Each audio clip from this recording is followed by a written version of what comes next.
Monsieur le procureur, surtout le procureur du pôle financier, vous avez tantôt dit que les personnes incriminées pour la plupart sont des expertes dans l'art de dissimuler des fonds. Je voudrais savoir, est-ce que vous avez retracé des dossiers dans les paradis fiscaux? Est-ce que les gens ont eu à un moment donné à dissimuler de l'argent dans les paradis fiscaux? Et si tel est le cas, quelles sont les relations que vous pouvez avoir avec les juges dans ces paradis fiscaux où les commissions rogatoires causent problème surtout? On a vu le cas dans le dossier Karim Wade avec les biens illicites. Merci. Merci beaucoup, M. Massali. Donc, nous avons atteint le nombre d'intervenants par rapport à la presse. Donc, nous allons donner l'occasion à M. le procureur général, ou à M. le procureur de la République ou bien à M. le procureur financier de répondre aux différentes questions qui ont été soulevées. Merci beaucoup. Bien, je vous remercie pour vos questions. Donc, selon le cas, un des procureurs va répondre. Et je crois que la question qui revient, c'est le cautionnement. Est-ce que on accepte le cautionnement dans les enquêtes relatives à la gestion Covid? Et pourquoi on refuse de donner effet au cautionnement donc versé au niveau du pôle financier? Le procureur de la République va répondre donc sur ça, ainsi que le procureur financier. Donc avant qu'on ne passe à la deuxième question de la RTS, de RFI, de DIA, Source A et de Massali, Libération.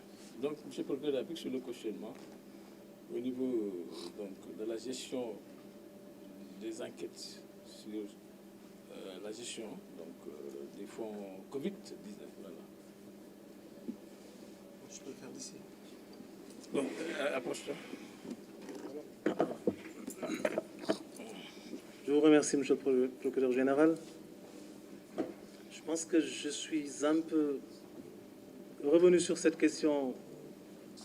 Ça ne marche pas. Voilà, venez pas.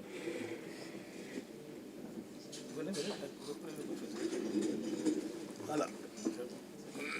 Je vous remercie donc, Monsieur le procureur général.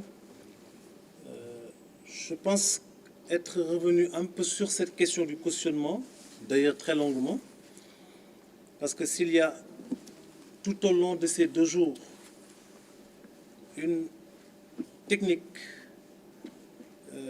qui a permis à ces différentes personnes conduites devant nous et finalement confiées au juge d'instruction, s'il y a eu encore une fois un concept qui est revenu à plusieurs reprises, c'est bel et bien celui de cautionnement.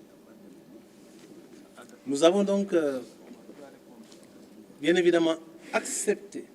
Quand je dis nous, c'est d'abord le juge d'instruction, bien évidemment. Et quand le juge d'instruction rend une ordonnance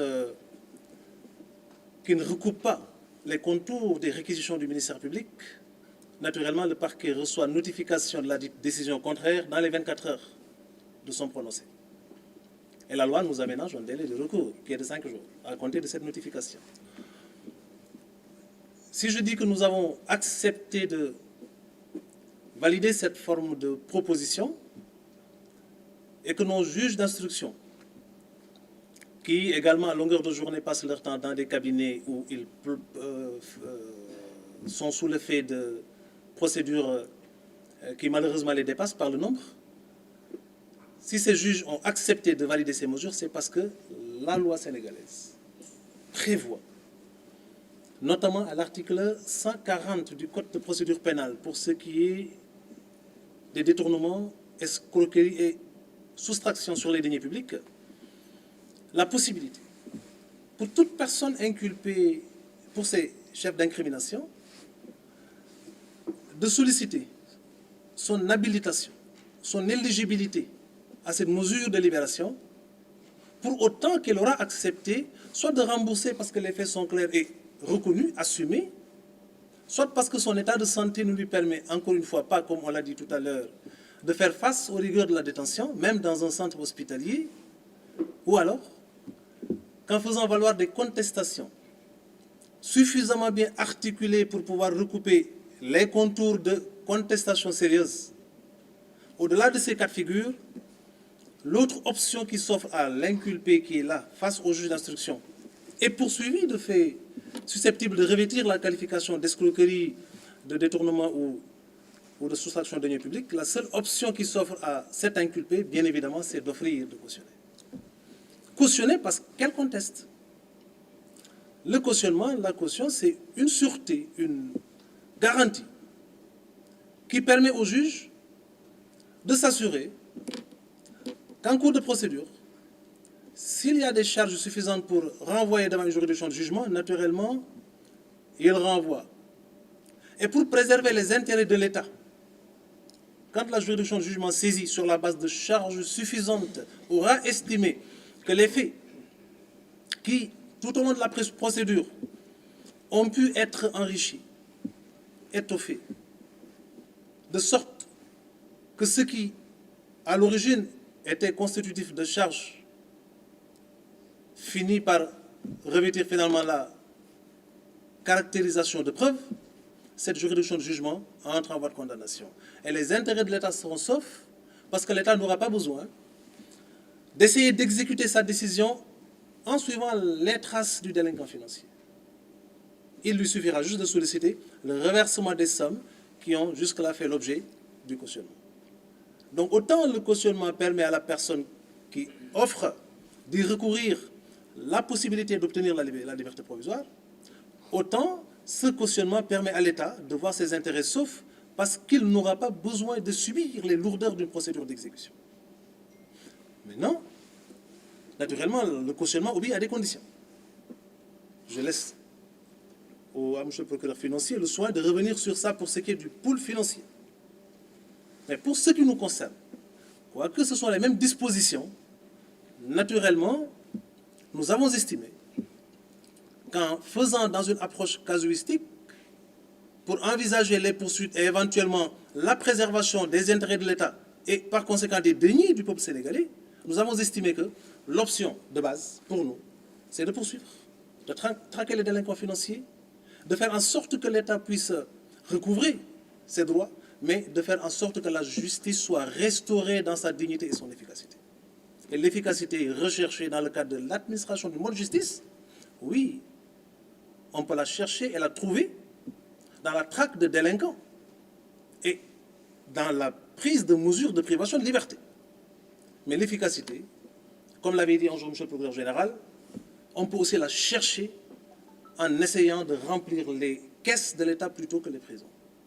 De sorte que nous avons estimé devoir opter pour cette solution, parce que l'objectif principal, encore une fois, pour ce qui nous concerne, ce n'est pas d'envoyer les gens en prison, mais c'est de faire en sorte que les intérêts de l'État soient préservés et que ceux du peuple sénégalais, au nom de qui nous rendons la justice, soient également pris en charge. Donc c'est pour ça que nous l'avons accepté, parce que les conditions sont réunies. Vous pouvez garder le plateau pour terminer avec une partie de la question donc, posée par le correspondant de RFI, à savoir de rappeler le nombre de personnes arrêtées dans le cadre des enquêtes donc, sur la force Covid. Pour revenir rapidement sur ce point aussi, je ne suis pas dans une approche d'accumulation de statistiques, parce que nous comptons aller vers la recherche d'individus qu'on va traquer, prendre pour alimenter nos chiffres. Donc le nombre qu'on vous donne, c'est juste parce que ça correspond au nombre de personnes que nous avons, pour le moment, pu identifier, interpeller et bien évidemment confier aux magistrats instructeurs. Les 8 rapports, ou les 8 ministères, pardon, qui sont concernés par les rapports que nous avons reçus et dont nous avons donné la liste tout à l'heure, ces 8 ministères ont été le cadre d'exécution d'actes de prévarication. Vous savez, le parquet peut se permettre ça. On ne peut pas nous le reprocher, parce que le parquet est une autorité de poursuite qui a le droit de prendre parti et qui, dans la phase des poursuites, naturellement, dans une approche inquisitoriale, collecte le maximum d'éléments pour asseoir les charges qui lui permettent d'engager les poursuites utilement. même si par ailleurs nous sommes tenus de respecter ce principe de la présomption d'innocence. Et nous l'observerons en tout temps, en tout lieu, en toutes circonstances. Mais d'ores et déjà, comme je vous l'ai dit, si nous avons estimé devoir ordonner l'arrestation, c'est parce que nous estimons qu'il a des charges. Et si nous avons estimé devoir requérir le mandat de dépôt, c'est parce qu'également nous avons estimé qu'il y a eu suffisamment de charges, pouvant non seulement asseoir les poursuites, mais sous-tendre ces réquisitions fermes. Pour le moment, 27 personnes ont été conduites au parquet de Dakar et confiées aux différents juges d'instruction. Les dossiers sont confiés au premier, deuxième, troisième et cinquième cabinet d'instruction. Un dernier dossier est actuellement, ça concerne un ministère, en phase d'investigation, en phase d'exécution de nos instructions au niveau de la division des investigations criminelles. Nous le recevrons demain et on sera certainement à 28 personnes conduites au parquet pour le moment.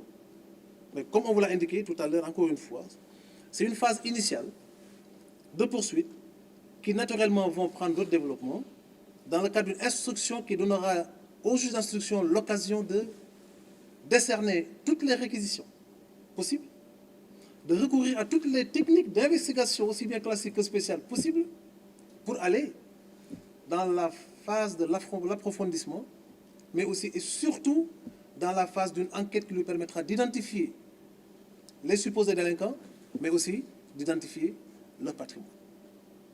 Donc l'enquête est en cours encore une fois. 28 sont là. Elles ont été inculpées. La plupart d'entre elles ont été libérées, je l'ai dit tout à l'heure, parce que l'effet majeur, l'effet principal du cautionnement, même si la libération n'est pas de droit, c'est qu'elle habilite, ce cautionnement-là, la personne qui l'offre ou qui le propose au statut de quelqu'un qui peut estimer pouvoir obtenir la liberté provisoire. Et dans la plupart des cas, pour ne pas dire dans tous les cas, le juge qui valide la demande d'offre de cautionnement accorde la liberté provisoire. Ces personnes sont pour l'essentiel libres pour avoir cautionné et nous continuons cette phase de recouvrement des deniers de l'État et naturellement, dans cette procédure d'investigation confiée au juge d'instruction, les recherches se poursuivent pour l'identification de tous les individus, toutes les personnalités, à quelque niveau qu'elles se situent, ces personnalités, pour pouvoir les installer et espérer encore une fois procéder au recouvrement de ces deniers injustement, illégalement et indignement spoliés au peuple sénégalais. J'espère avoir répondu. Vous avez donné des éclaircissements sur plusieurs points. Et il appartient au procureur de la République financier d'apporter ces éléments de réponse par rapport donc, à la question soulevée sur le cautionnement. Donc ce sera une réponse à la question posée par Mme Fatouchi du Soleil. Voilà. Donc, et de la RTS.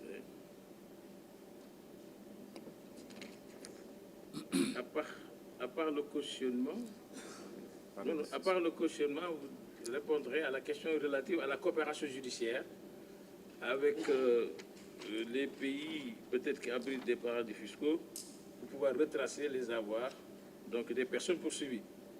Relativement à la question des ministres, c'est moi qui vais répondre donc à cette question après le procureur de la République financier. Je vous remercie.